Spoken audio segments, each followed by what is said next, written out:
Next, on to the next. If I'm the subject of that lie, of course it matters to me. Now, did I care about it when me and you have been texting or whatever? Am I walking around mad at Joe Button? No. You've cursed me out quite a few times about I've only cursed you out once. I say more than that, but... I've only cursed you out once. Okay. I've only cursed you out once, and today twice would be today, right? Twice, right. But what I'm saying, you thinking like, what's the big deal? But when I play back audio of you saying something that you just said you didn't say, and you still won't even give me that and be like, oh, damn, you're right, I did say that. Then that's a little crazy. That would be correct, Miss Manaj. You would be absolutely correct. When you stopped the audio on Queen Radio, what I was attempting to say was, no, I 100% believe that you knew who was going to be on this song. Oh, you do? Okay.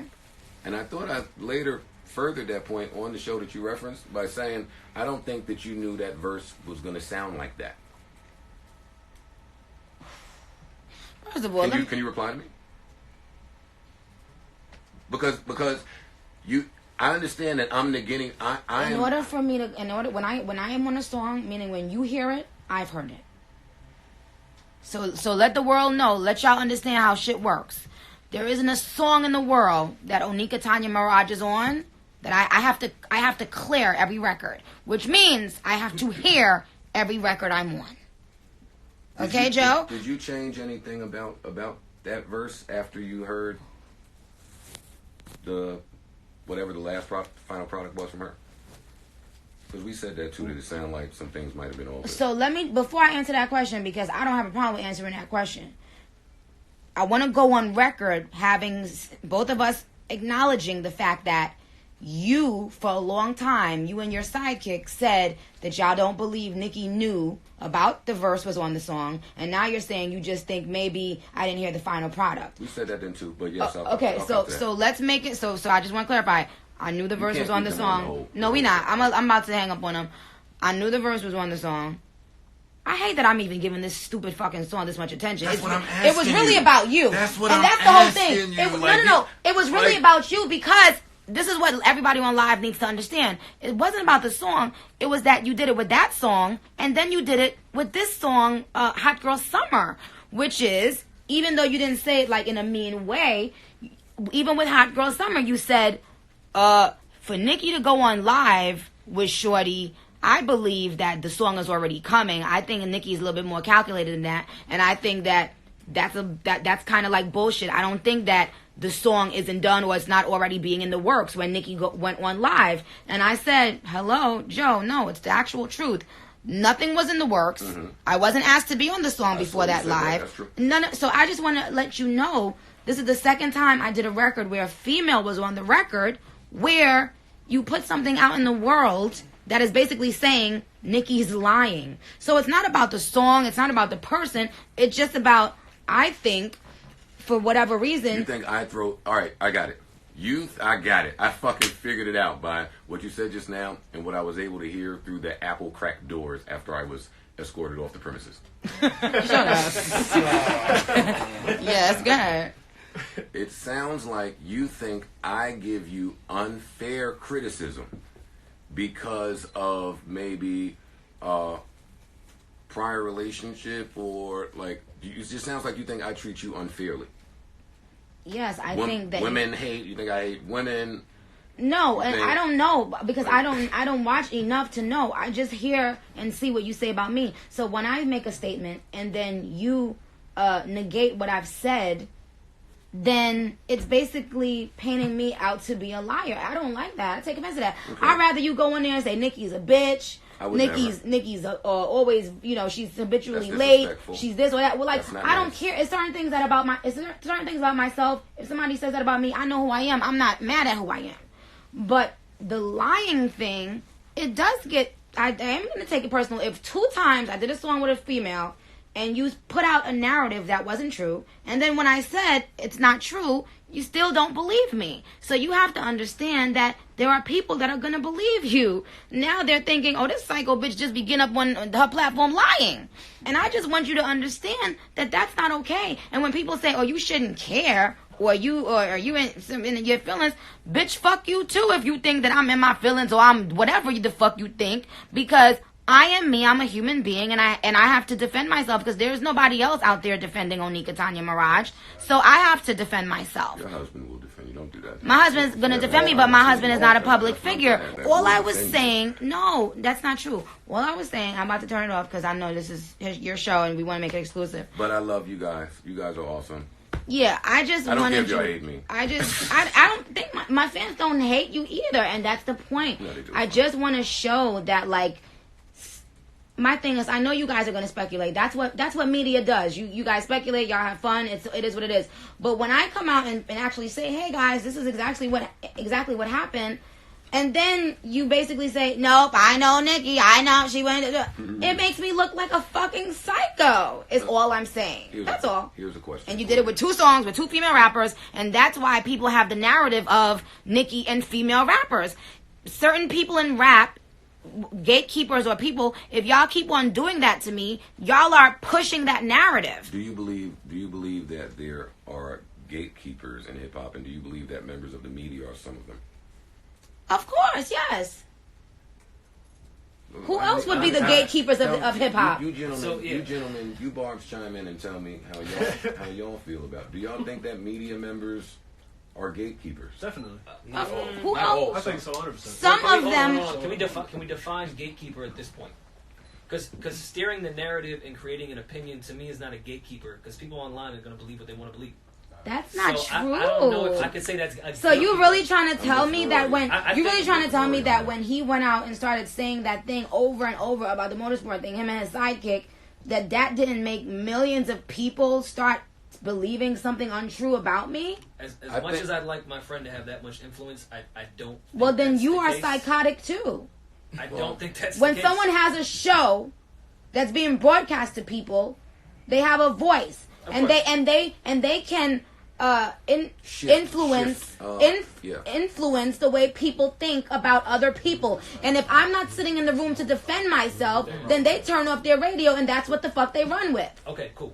How do y'all not know that? At that point, but to the term gatekeeper and really shifting what's going to happen, I can't say that Joe and Academic. He is the one that put it out. He is the first one that put it out. No, nobody else but you. I'm saying the gatekeeper of really shifting how things move. That does shift things how things move. When you lie on someone and you do it. And before y'all continue, let me just wow. say, how do you not get the point? Gatekeeper, and then y'all can continue this debate. Gatekeeper to me means someone who can either allow or deny access to this industry. Yeah. And I don't necessarily view media that way, Nick. So tell me why both of y'all are out of y'all mind. What you're saying is you can start a narrative if you have a big and that's exactly what he did. If you have a big enough platform where you reach certain viewers and listeners, once you put something out there, that conversation now starts in different areas. Especially if people respect your opinion. Yes, and it takes on a life of its own, and then it keeps on being repeated and repeated. And if I don't defend myself, then he's right. If I do defend myself, I'm the angry black woman. My issue with the heat. Black girl tragic. And it's black bitches that do it the most. And I don't give a fuck if y'all mad at me using that fucking hashtag. That's offensive. The hashtag. Excuse me? You want to talk about offensive? I try not to be offensive. You try not to be offensive. Not offensive. But see, that's the thing. When you, if I guess it's okay to hurt someone if you think they're famous or rich or popular or something like that. It's okay to offend them. It's okay to bully them. But everyone else, we gotta walk. Everybody else, we gotta walk on eggshells for. We can't offend this one. We can't offend that one. We can't offend this one. Man, fuck that. I said what the fuck I said. Period. Just like every day you go on your show, you said what the fuck you said. And you offend many people. You said what the fuck you said. If they tell me I offend them, I apologize. I'm not here to offend. I'm not here to offend. So then why you couldn't just do that back at Queen Radio? I said it many times in so many different ways. I'm like, yo, I told the truth. I explained the story over and over. Let me tell you why. The heat is the part that I want to accentuate. You're saying me, and I understand that because I've said a lot. Later in that motorsport debacle, other people said some things. So we weren't just pulling from. Wait, let me finish. We weren't. Me and my what you call him, chipmunk. Me and Academic weren't just pulling out of osmosis. Keyword later on. Keyword later on. You and him were the first ones to start the narrative. So how can you not understand that there's an issue? Cardi is not getting her information from academics and myself. What? You know what I mean? Like, she's not taking nothing that we say. Like, she was involved. She went on. I don't give a fuck about what the fuck she think or who she got information from. I'm talking about you speaking to the public. So do you suggest that we not speculate? No, I said there are things that you speculate about. I said, but once I come out and say, hey guys, this is how it happened. Well, why can't people not believe you? Not me, but I'm saying, why can't people? Do you relinquish that right when you sign up to be in the spotlight? Don't you relinquish the right of people having to believe you or not? Absolutely, but you also have to know that there are some times that people like myself will do things like what I did today, which is get fucking sick and tired of it, have had enough of it, and speak to you directly, Nick, or address it directly. At 8:10 this morning, I said to Rory, listen, Nikki is going to yell at me. Nothing was surprising about what happened. Good. I'm glad. My whole thing is you seem to be missing the point, and I think it's easy for people to pretend like, oh, it's not that big of a deal. Nobody's paying me any mind. No, you know, I'm doing a show, but I mean, people are making up their own. Y'all know damn well that you are influencing people's opinions when you say things about a particular person over and over, especially when it's the same kind of thing about that person. So that's why I brought up the Hot Girl Summer song. I was like, here we go again. I'm collaborating with a female again, and there's already from you some new lie that you're putting out there. You may not realize that it's a big deal, but it is. In Joe's defense, he gave you a lot of credit for your last album. On this same platform, like he's also giving you your flowers.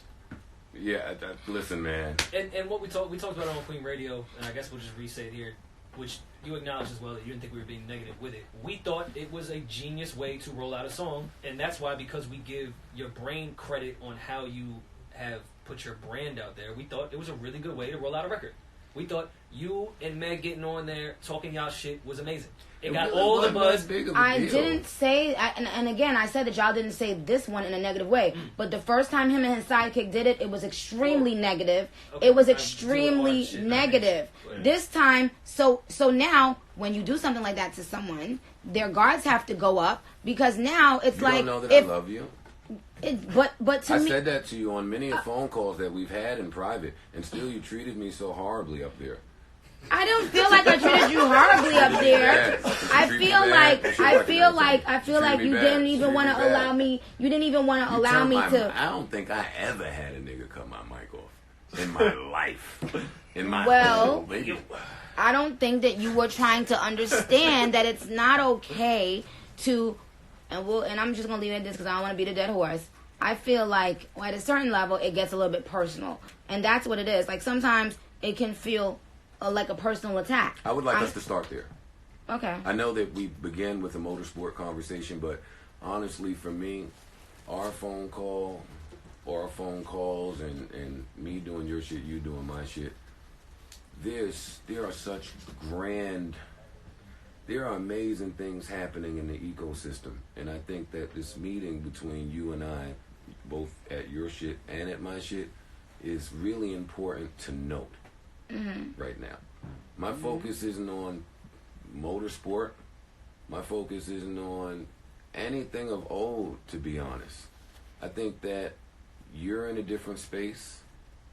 I think that, and I've had to dig myself out of that space. See, what y'all don't understand is, what y'all don't understand is, behind all that other stuff, it's a human being.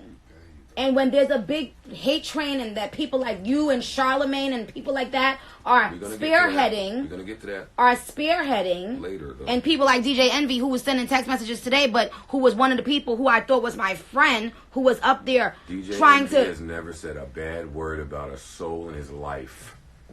I just want to tell you who you're not serious, about. Are you? Well, I've never heard it. And you know, I thought he was one of my friends. From Queens. He was. I always thought he was one of my friends, and then all of a sudden, it was just a lot of things, and I couldn't believe it. Like, that was the one thing that I was just floored. I was just like, whoa, him. I'm not getting into it. Okay. Because my point was, they have a different version of this story, by the way. Listen. And I'm not getting into all of that. Yeah. Well, when you're insecure, you tell lies. You tell lies because you don't want others to shine based on their talent sometimes. So I am going to tell the real deal. I always have the receipts to prove what I'm going to say. Always. And that'll never change. So anyway, my point is, there were a lot of people who I had never said anything bad about, who I thought we were, I was cool with, that jumped on the hate train. And my thing is, when you say things like, oh, well, we're past it. Yes, I'm past it. Praise be to God. But you don't think everyone else is? But no, not that. What I'm saying is, I still had to go through these things because of people like you who made a sport out of tearing down a young black woman who's done nothing but come in this game with an authentic come up, writing raps, and doing what the fuck was really actually necessary. No Instagram, no reality shows, no sucking DJs' dicks. Facts. Do you understand what I'm saying? And then to have people who I would think are smart enough to see that do nothing but tear me You're down. Telling me people are sucking DJs' dicks. Yeah. People who are smart enough to see that and feel like it's okay. And I would think that people who are smart enough to recognize that would not join in that. But in fact, it was the opposite. The people who I gave that respect to, who I thought was like, tag, I'm not going to ever forget the work Nicki's put in. Just like I'm not ever going to forget the work Jay's put in, or Lil Wayne's put in, or Eminem's put in. Those people, those people came together. I just shitted on Eminem about a few months ago. Those people, those people. I beefed with Hov for years. Those people came together to try to end me. And sweetheart, before I get off this Insta, let me say this. It'll never fucking happen. You can go all of there, everything y'all want to, every witch doctor in the motherfucking world. It'll never fucking happen. Praise be to God. I am who I am because I am who I am. You see, I don't have to go in a room with a bunch of men to create my sound, my image, my anything. I am who I am. Take it or fucking leave it. But I put in the motherfucking work. I put in the work. Good night. No, don't you hang up now. No, we did that enough. No, we did that enough. Joe, we're recording this. You 42,000 niggas stay right. End that, and we'll still be recording. Yeah, we're gonna end. Okay, we're gonna end it, and you guys will hear the rest of this podcast on Joe's show, and that'll be that. But I'll say, do you take any? Guys, what? Do you take any accountability in the forming of a Nicki hate train? No. Rory, Parks Mall. No. Anyone else in the room? Every time I say something, I'm a bar. No.